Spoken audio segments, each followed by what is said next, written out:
Johnny Dollar. Mr. Dollar, this is Henry Foreman down here in Port Jarvis, New York. Port Jarvis? That's right. Lucky man. I beg your pardon? Well, the Delaware River on one side and the Neversink on the other, and that Neversink just happens to be one of my favorite trout streams. Oh, I see. Many's the time I've wet a line in that piece of water.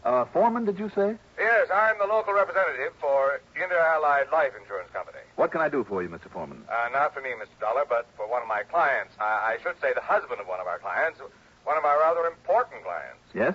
His name is Teckler, Rudolph Teckler, and he lives a few miles north here, the other side of Monticello. I see. Lovely place.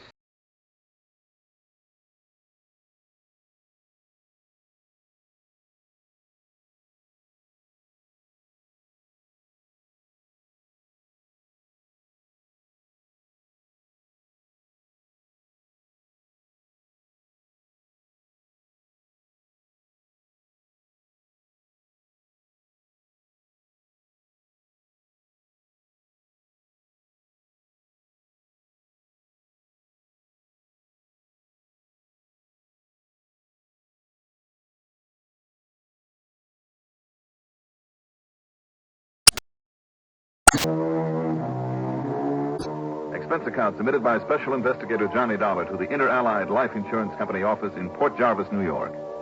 Following is an account of expenses incurred during my investigation of the Monticello mystery matter.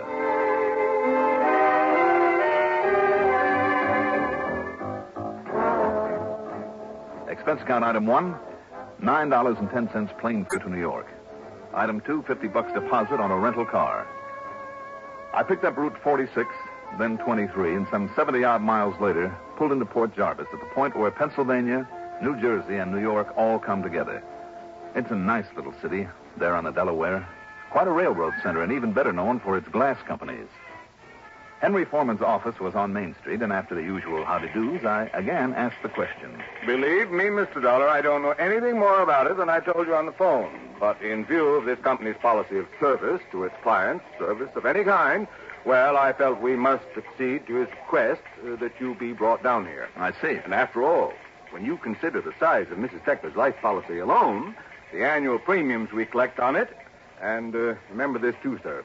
She was a client of the company's long before she married Teckler. She's the widow of the late Horace Rathbun Mellinger. Well, you know. The big steel and oil fortune. Yeah. Well, it's no wonder, then, the Tecklers are loaded. Precisely. Well, just give me their address, and I'll see what I can do about inaugurating a Share the Wealth program.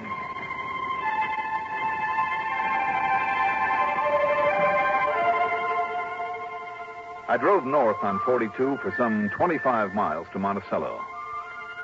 Especially at this time of the year, this foot of the Catskills country is mighty beautiful. Then west for a few miles to the little town of Bethel, then north on a narrow, twisting little road to a spot somewhere between Canosa Lake and Swan Lake. There was a tall steel wire fence about the place, but the heavy gate was unlocked, so I went on through. And there it was. About as isolated and beautiful a place as I've ever seen. It might as well have been 100 miles away from the dozens of resorts and vacation